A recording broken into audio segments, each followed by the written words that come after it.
with hope as much as admiration. Kayode hugged her and removed the horn that hung from his waistband. "You're my eyes and ears, Timmy. Blow this horn if Elder Moyo stirs, so that I have enough warning. When I reach the high branches, you'll be the first to share the fruit of the gods with me." "Do you promise?" said Temi. "Of course," Kayode grinned.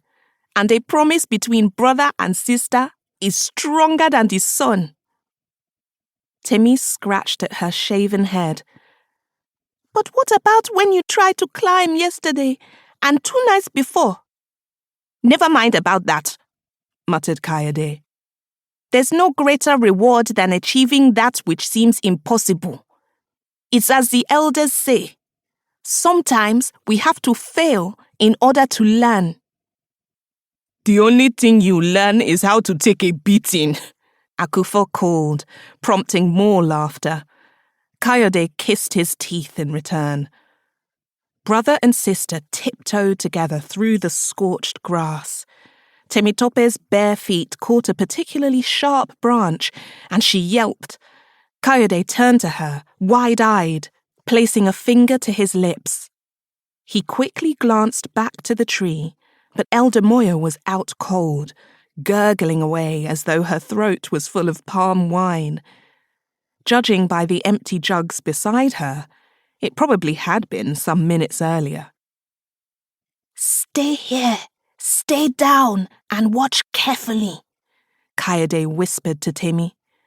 Then he trotted into the clearing of the tree and dived for the thick trunk. He pawed his way quickly upward, fingernails and rough feet digging into the soft bark of the tree. Kayode was sweating doubly when he realized he was higher than he'd ever been before. It was surely his day to seize the fruit.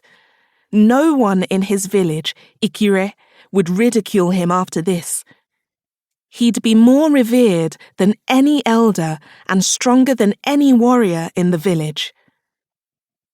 Down below, the goat herds called out to one another as they watched excitedly.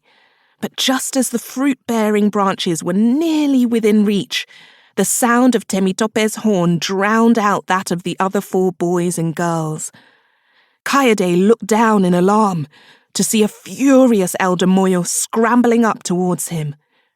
"Kayode!" Her shrill voice was every bit a match for the din of the horn. Kayode resumed his forbidden climb, with Moyo shrieking and the thought of the big rain stick giving him an additional boost. But as fast as he climbed, he could hear the rattle of the gourd on the rain stick getting louder and louder still.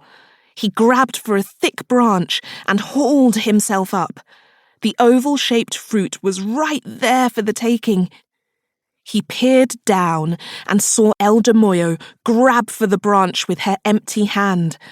How could a woman as old as her be so nimble? Kayode shuffled along the branch towards the fruit, and the yells of the herders grew feverish. This was it.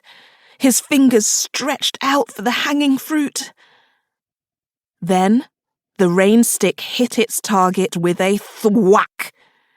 Kayode yelped, letting go of the branch, and the world turned upside down and fell away. The clouds and tree branches were suddenly below his feet, and earth became sky. He landed on his back with a thud, groaning with pain and disappointment in equal measure. He gingerly lifted his head, hearing quick footsteps, and his eyes met Temitope's. Relieved to find him okay, she patted his shoulder comfortingly. "It's okay, Kayode. You tried your best, and that's what matters." Another thud made the ground tremble, as ancient Elder Moyo somehow made a perfect dismount and landing from the great tree. Kayode tried to sit up. Elder Moyo stood over him. "Are you all right, boy?" she asked. If she was truly concerned, her hardened face barely showed it. Yes, Elder Moyo."